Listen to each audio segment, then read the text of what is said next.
సిద్ధాంతి గారిని కలవడానికి వచ్చిన అరవింద, మిత్ర ఇద్దరూ కూడా సిద్ధాంతి గారిని కలిసి ఎవరు ఏమనకుండా మౌనంగా ఇద్దరు అలానే నించొని ఉండిపోతారు. అరవింద కూడా అలానే ఉండిపోతుంది. ఇంకా సిద్ధాంతి గారు వాళ్ళను అలానే చూస్తూ ఉంటూ ఇలా అడుగుతారు, ఏమైంది మిత్ర, ఏమైంది అరవింద అని చెప్పి మాట్లాడుతూ ఉంటే ఇంకా అరవింద గురించి మాట్లాడుతూ మిత్ర ఇలా చెప్తాడు, నేను చెప్తాను సిద్ధాంతి గారు అని చెప్పి స్టార్ట్ చేస్తాడు. ఇంకా అమ్మాయి ఏం మాట్లాడాలనుకుంటుందో నాకు తెలుసు, నా పెళ్లి గురించి మాట్లాడాలి అని చెప్పి అనుకుంటుంది. తన కొత్త కోడలు గురించి తెలుసుకుందామని వచ్చింది అని చెప్పి అడుగుతూ ఉంటే, నాకు జరగబోయే పెళ్లి గురించి తెలుసుకోవాలని అడగాలనుకుంటుంది అమ్మ. మనీషాకు నాకు జరగబోయే పెళ్లిలో ఏమైనా అవాంతరాలు ఎదురవుతాయా? ఇప్పుడు చూస్తే నాకు మొత్తం గండాలే ఉన్నాయి. అసలు ఈ పెళ్లి జరుగుతుందా లేదా అని తెలుసుకుందామని చెప్పి అమ్మ అడగదామనుకుంటుంది అని చెప్పి మిత్ర చెప్పడంతో అరవింద మిత్రకు ఏం చెప్పలేక అలాగే చూస్తూ ఉండిపోతుంది. లక్ష్మి మాత్రం చాలా బాధపడుతూ ఉంటుంది. అక్కడ పక్కనే నించుని ఉంటూ చాలా బాధపడుతూ ఉంటుంది. మిత్ర మాత్రం తన పెళ్లి గురించి తెలుసుకుందామని చెప్పి సిద్ధాంతి గారితో చెప్తూ ఉంటే అప్పుడు సిద్ధాంతి గారు ఇలా అంటారు, నువ్వు ఆ విషయం గురించి ఆలోచించడం మానేయి. నువ్వు పెళ్ళికి ఇది సరైన సమయం కాదు. అయినా నువ్వు ఆ పెళ్లి కోసం ఆలోచించాల్సిన అవసరం లేదు. ఎందుకంటే నీ భార్య లక్ష్మి అని చెప్పి సిద్ధాంతి గారు మిత్రతో చెప్పడంతో మిత్ర చాలా కోపమయ్యి ఇలా అంటాడు సిద్ధాంతి గారితో, మీరు ఆ పేరునే అసలు ఏమనకండి. నాకు ఆ పేరు తలుచుకుంటేనే చాలా కోపంగా ఉంది. నమ్మక ద్రోహం చేసిన వ్యక్తిని అసలు గుర్తు చేసుకోవడానికే నాకు చాలా బాధగా ఉంది. ఆ మనిషిని కనీసం గుర్తు కూడా చేయొద్దు అని చెప్పి మిత్ర సిద్ధాంతి గారితో చెప్పడంతో, నువ్వు అపోహలతో నిండిపోయి ఉన్నావు మిత్ర. ఇప్పుడు నీకు ఎంత చెప్పినా అర్థం కాదు అని చెప్పి సిద్ధాంతి గారు మిత్రతో అంటూ ఉంటే ఇంకా మిత్ర లక్ష్మి కోసం ఇలా అంటూ ఉంటాడు. అసలు లక్ష్మి కోసం ఇలా అంటూ ఇలా మాట్లాడుతూ ఉంటాడు, నమ్మక ద్రోహం చేసిన వ్యక్తి అని చెప్పి లక్ష్మిని తిడుతూ ఉంటాడు. లక్ష్మి మాత్రం అదంతా విని చాలా బాధపడిపోతూ ఉంటుంది. అరవింద కూడా పక్కనే ఉండి ఏమీ అనకుండా అలానే సైలెంట్గా ఉంటుంది. లక్ష్మి గురించి మిత్ర ఎవరు ఏమనకుండా అలానే ఉండిపోతారు. ఇంకా సిద్ధాంతి గారు ఇలా అంటారు, నువ్వు అపోహలతో నిండిపోయి ఉన్నావు. నువ్వు అనుకున్నదే నిజమని అనుకుంటున్నావు. నేను నీకు అన్ని ఆధారాలతో సహా చెప్పే సమయం తప్పకుండా వస్తుంది. నీ ప్రశ్నలన్నిటికీ నేను సమాధానం తప్పకుండా చెప్తాను. నేనే నీకు సమాధానం చూపిస్తాను. నువ్వు దాని గురించి ఏమీ సందేహించకు. నువ్వైతే క్షేమంగా ఇంటికి వెళ్ళు. అరవింద, మిత్రాన్ని తీసుకుని నువ్వు ఇంటికి బయలుదేరు అని చెప్పి సిద్ధాంతి గారు అరవిందకు చెప్పడంతో వాళ్ళు అక్కడి నుంచి వెళ్ళడానికి బయలుదేరుతూ ఉంటే పోలీస్ ఇన్స్పెక్టర్ ఇలా అంటాడు, ఆ అమ్మాయిని కూడా తీసుకొని వెళ్తాను మాతో పాటు అని చెప్పి లక్ష్మి గురించి మాట్లాడితే, తను ఇప్పుడే పూజ స్టార్ట్ చేసింది, తను రావడానికి కొద్దిగా సమయం పడుతుంది అని చెప్పి సిద్ధాంతి గారు లక్ష్మి గురించి చెప్పడంతో లక్ష్మి మిత్ర అన్న మాటల్ని ఆలోచిస్తూ అలాగే స్టక్ అయిపోయి నించొని ఉంటుంది. ఇంకా మిత్ర వాళ్ళు వెళ్ళిపోవడంతో వెంటనే తన ముసుగును తీసివేసి ఎంతో బాధపడుతూ ఉంటుంది. ఇంకా అప్పుడే అక్కడికి సిద్ధాంతి గారు వచ్చేసి ఇలా చెప్తూ ఉంటారు, నువ్వు మిత్ర మాటలకు ఏం బాధపడకు లక్ష్మి. ఇప్పుడు తన మొత్తం అపోహలతో నిండిపోయి ఉన్నాడు, అపార్థాలతో నిండిపోయి ఉన్నాడు. ఖచ్చితంగా ఒకరోజు మిత్ర ఖచ్చితంగా మారుతాడు. వర్షం పడుతున్నప్పుడు ఎలా అయితే కారు మేఘాలు ఆకాశాన్ని కప్పి ఉంచుతాయో అలా తనను కప్పి ఉంచాయి. నేను తప్పకుండా దీనికి పరిష్కారం చూస్తాను అని చెప్పి సిద్ధాంతి గారు చెప్తారు. ఇంకా ఇంటి దగ్గర మనీషా మిత్ర అరవిందల కోసం వెయిట్ చేస్తూ ఉంటుంది. ఇంకా వాళ్ళ పెళ్లి గురించి మాట్లాడి ఉంటారేమో అని చెప్పి ఎదురు చూస్తూ ఉంటుంది, వాళ్ళు ఎప్పుడు వస్తారో అని. ఇంతలో అక్కడికి దేవయాని వచ్చేసి, ఏం ఎదురు చూస్తున్నావు అని చెప్పి అంటే, మిత్ర అరవింద ఆంటీ ఇద్దరు వెళ్ళారు కదా, మా పెళ్లి గురించి ఏదైనా ఇన్ఫర్మేషన్ తెలుసుకొని వస్తారేమో అని చెప్పి ఎదురు చూస్తూ ఉన్నాను అని చెప్పి చెప్తూ ఉంటే అప్పుడు దేవయాని ఇలా అంటుంది, వాళ్ళు వెళ్ళింది అరవింద్ అక్క ఒక లక్ష్మి బ్రతికే ఉంది అన్న ఒక చిన్న అపోహలో బ్రతుకుతుంది. లక్ష్మి గురించి ఏదైనా క్లూ దొరుకుతుందేమో అని వెళ్ళి ఉండవచ్చు, కానీ నీ పెళ్లి గురించి తెలుసుకోవడానికి మాత్రం 100% కాదు. నువ్వు ఆ విషయం గురించి ఆలోచించకు అని చెప్పి తనతో అంటూ ఉంటే ఇంకా మనీష ఆలోచనలో పడిపోతూ ఉంటుంది. ఇంతలో అక్కడికి అరవింద మిత్ర ఇద్దరు కూడా వచ్చేసారు.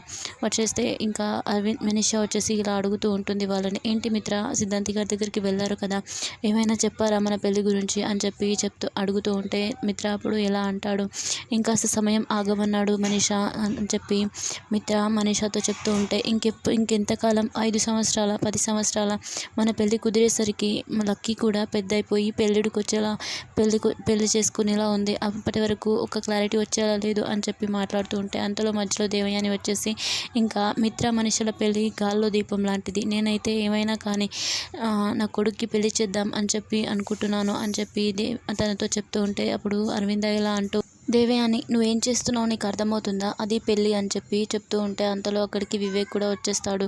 వివేక్ కూడా వచ్చేసి మాట్లాడుతూ ఉంటే నేనైతే అప్పుడు దేవయాని ఇలా అంటుంది, నేనైతే నా కొడుకు పెళ్లి చేద్దామని అనుకుంటున్నాను. చాలా మంచి సంబంధం, రేపు పంతులు గారిని పిలిపించి మాట్లాడదామని అనుకుంటున్నాను అని చెప్పి అంటే అప్పుడు అరవింద ఇలా అంటుంది, దేవయాని నువ్వేం చేస్తున్నావు నీకు అర్థమవుతుందా? అది పెళ్ళి, ఆషామాషి కాదు, నలుగురితో మాట్లాడి నలుగురితో చర్చించాలి అని చెప్పి అంటూ ఉంటే అంతలో వివేక్ కూడా ఇలా మాట్లాడుతూ ఉంటాడు. ఏంటి మామ్, ఏం చేస్తున్నావు నువ్వు అని చెప్పి అడుగుతూ ఉంటే అప్పుడు దేవయాని ఇలా అరుస్తూ ఉంటుంది, ఇక్కడ ఎవరి స్వార్థాలకు వాళ్ళు ఉంటున్నారు, ఎవరి పనిలో వారు బిజీగా ఉన్నారు, ఒకరిని పట్టించుకునే స్థితిలో లేరు. కాబట్టి నేను నిర్ణయం తీసేసుకున్నాను, ఇంకా ఇది ఫైనల్, రేపు ఖచ్చితంగా వాళ్ళు వస్తారు, పంతులు గారు వచ్చి మాట్లాడుతూ ముహూర్తాలు పెడతారు అని చెప్పి చెప్తూ ఉంటే వివేక్ ఇలా అంటూ ఉంటాడు, నేను సంజనాని ప్రేమించాను, సంజనానే పెళ్లి చేసుకుందామని అనుకుంటున్నాను, నీ నిర్ణయం కోసం ఎంతకాలం వేచి చూశాను అని చెప్పి వివేక్ చెప్తూ ఉంటే నువ్వు చేసుకోరా, నువ్వు ఒకవేళ పని చేస్తే నువ్వు ఖచ్చితంగా నట్టింట్లో నా శవాన్ని చూస్తావు అని చెప్పి దేవయాని గట్టిగా వివేక్తో మాట్లాడితే వివేక్ ఏమనలేక సైలెంట్గా అలానే ఉండిపోతాడు. అరవింద కూడా అలానే చూస్తూ ఉంటుంది. ఇంకా ఎవరు ఏమనలేక దేవయాని మాటల్ని అలానే వింటూ ఉంటారు. మిత్ర కూడా తనని చూసి ఏమీ అనలేకపోతూ అలానే నించొని ఉంటాడు. దేవయాని మాత్రం ఆగకుండా అలానే మాట్లాడుతూ ఉంటుంది, నా కొడుక్కి నా ఇష్టపూర్వకంగా పెళ్లి చేద్దామని అనుకుంటున్నాను, ఎవరు అడ్డు రావద్దని కోరుకుంటున్నాను, మీరు ఎలాగో ఏమీ చేయలేరు, కనీసం నన్నన్నా ఈ పని చేయనివ్వండి, ఎవరు ఎలాంటి మాటలు మాట్లాడొద్దు అని చెప్పి అంటూ ఉంటే మిత్ర ఇలా అంటాడు, నువ్వు చేసే పని అస్సలు బాగాలేదు, దానివల్ల వివేక్కి కూడా ఎలాంటిది ఒరిగేది లేదు, ఏం నష్టం కూడా కలిగేది లేదు అని మాట్లాడుతూ ఉంటే నువ్వేం మాట్లాడకు మిత్ర అని చెప్పి దేవయాని మిత్రాన్ని కూడా బెదిరించేస్తుంది. అరవింద సైలెంట్గా అలానే ఉండిపోతుంది. మిత్ర ఏమనలేక ఇంకా సైలెంట్గా అలానే చూస్తూ ఉండిపోతాడు. ఇంతలో మనిష మాట్లాడుతూ ఇలా అంటుంది, స్టాప్ ఇట్ ఆంటీ, ఏం మాట్లాడుతున్నారు మీరు, ఇప్పుడు ఇక్కడ నా పెళ్లి గురించి టాపిక్, నా పెళ్లి ఏం జరుగుతుందో అర్థం కావడం లేదు, మా అమ్మ ఎలాంటి పరిస్థితుల మధ్య ఎవరి కోసం చనిపోయిందో ఇక్కడ ఉన్న వాళ్ళకి తెలుసు, మా అమ్మ చావుకి అసలు విలువే లేకుండా పోయింది అని చెప్పి అంటూ ఉంటే ఇంతలో అరవింద మధ్యలో మాట్లాడుతూ ఇలా అంటుంది, నువ్వు కాస్త నోరు మూసుకుంటావా, మీ అమ్మ చావుని అడ్డు పెట్టుకొని నువ్వెన్ని నాటకాలు వేశావో మాకు తెలుసు అని చెప్పి మాట్లాడుతూ ఉంటుంది అరవింద. అందుకు మనిష ఇంకా గతాన్ని అంతా జ్ఞాపకం చేసుకుంటూ ఉంటుంది. లక్ష్మితో మాట్లాడింది, లక్ష్మిని ఇంటి నుంచి దూరం చేయడానికి కారణం, ఇంకా అలమ్మ చావు గురించి అంతా గుర్తు చేసుకుంటూ ఉంటుంది. మిత్ర అదంతా వింటూ ఉంటాడు. ఏమీ అర్థం కాక అలానే చూస్తూ ఉంటాడు. ఇంకా అరవింద మనిషను చాలా గట్టిగా బెదిరిస్తుంది, నువ్వు చాలా ఎక్కువగా మాట్లాడుతున్నావు, పెద్దరికాలు అది ఇది అని చెప్పి చాలా ఓవర్గా మాట్లాడుతున్నావు, అదంతా మాట్లాడకుండా సైలెంట్గా ఉంటావు అని చెప్పి అరవింద బెదిరించడంతో ఇంకా మిత్ర మధ్యలోకి వచ్చేసి ఇలా అంటాడు, మామ్, వాళ్ళ అమ్మ చావుని అడ్డు పెట్టుకొని ఏం నాటకాలు వేస్తుంది మనీష మన ఇంట్లో అని చెప్పి మిత్ర అడగడంతో అప్పుడు అరవింద ఏమీ అనలేక సైలెంట్గా అలానే ఉండిపోతుంది. మనీష మాత్రం చాలా భయంగా మిత్ర వైపు అలానే చూస్తూ ఉండిపోతుంది. కుంపదీసి అరవింద ఆంటీ చెప్పేస్తుందా మిత్రకి మొత్తం అంతా అని చెప్పి అంటే అప్పుడు అరవింద మిత్రతో ఇలా అంటుంది, ఇప్పుడు నువ్వు తెలుసుకోవాల్సిందంతా ఏమీ లేదులే మిత్ర అని చెప్పి మిత్రతో చెప్పి పైకి వెళ్ళిపోతుంది. ఇంకా మనీషతో మాట్లాడుతూ మిత్ర ఎలా అంటాడు, నువ్వు మన పెళ్ళి కావాలి అంటే అందరితో చాలా బాగా నడుచుకోవాల్సి ఉంటుంది మనీష, గుర్తుపెట్టుకో అని చెప్పి మిత్ర కూడా అక్కడి నుంచి వెళ్ళిపోతాడు. వివేక్ కూడా వాళ్ళ మామ్కి చెప్పేసి ఇంకా అక్కడి నుంచి వెళ్ళిపోతాడు. దేవయాని మనీష ఇద్దరు మాట్లాడుతూ ఉంటారు. నీ మనసులో ఎంత బాధ ఉందో నాకు అర్థమవుతుంది, కానీ నువ్వు కాస్త పెళ్ళయ్యేంత వరకు కుదురుగా సైలెంట్గా ఉండడం మంచిది. అరవింద అక్క ఎప్పుడు నోరు విప్పేసి చెప్తుందో అని ఆలోచిస్తున్నాం. అరవింద ఆంటీ నోరు విప్పేంత వరకే నీకు బాగుంటుంది, ఒకవేళ నోరు విప్పితే ఇంకా నువ్వు ఈ ఇంటి నుంచి మొత్తంగా వెళ్ళిపోవాల్సి ఉంటుంది అని చెప్పి అంటే అప్పుడు మనిష ఇలా అంటుంది, దేవయాని మీరు వివేక్కి పెళ్లి చేద్దామని అనుకుంటున్నారు కదా, ఆ పెళ్లిలో నాకు మిత్రకు పెళ్ళి పెద్ద ప్లాన్ వేస్తాను అని చెప్పి మాట్లాడుతూ ఉంటుంది. మరోవైపు అర్జున్ మిత్ర లక్ష్మి కోసం చాలా టెన్షన్ పడుతూ ఎదురు చూస్తూ ఉంటాడు. కనీసం ఇంట్లో చెప్పైనా వెళ్ళాలి, ఇంత టైం అవుతుందని ఫోన్ చేసినా చెప్పాలి కదా అని చెప్పి వాళ్ళ అమ్మతో మాట్లాడుతూ ఉంటే అప్పుడు వాళ్ళ అమ్మ ఇలా అడుగుతుంది, నీ కంగారుని చూస్తూ ఉంటే నాకు ఒకటి అనిపిస్తుంది, నువ్వు లక్ష్మిని ప్రేమిస్తున్నావు కదా అని చెప్పి అడిగితే అదేం లేదు మా, మనతో ఇంతకాలం ఉంది కదా, అదొక రకమైన అనుబంధంతో నేను అడుగుతున్నాను అని చెప్పి అంటూ ఉంటే ఇంతలో అక్కడికి లక్ష్మి వచ్చేస్తుంది. లక్ష్మి వచ్చేసేసరికి ఏంటి లక్ష్మి, ఇంట్లో చెప్పి వెళ్ళాలి కదా, చిన్నపిల్లాడు ఎంత కంగారు పడుతున్నాడో కదా అని చెప్పి అంటే అక్కడికి ఎంతలో జున్ను వచ్చేసి వాళ్ళ అమ్మను గట్టిగా హత్తుకొని మాట్లాడుతూ ఉంటాడు. ఇలా అంటాడు, ఎంత కంగారు పడ్డావా జున్ను అని చెప్పి లక్ష్మి అడగడంతో నా విషయం పక్కన పెట్టు మమ్మీ, నేను చాలా భయపడిపోయాను నిజమే, కానీ అర్జున్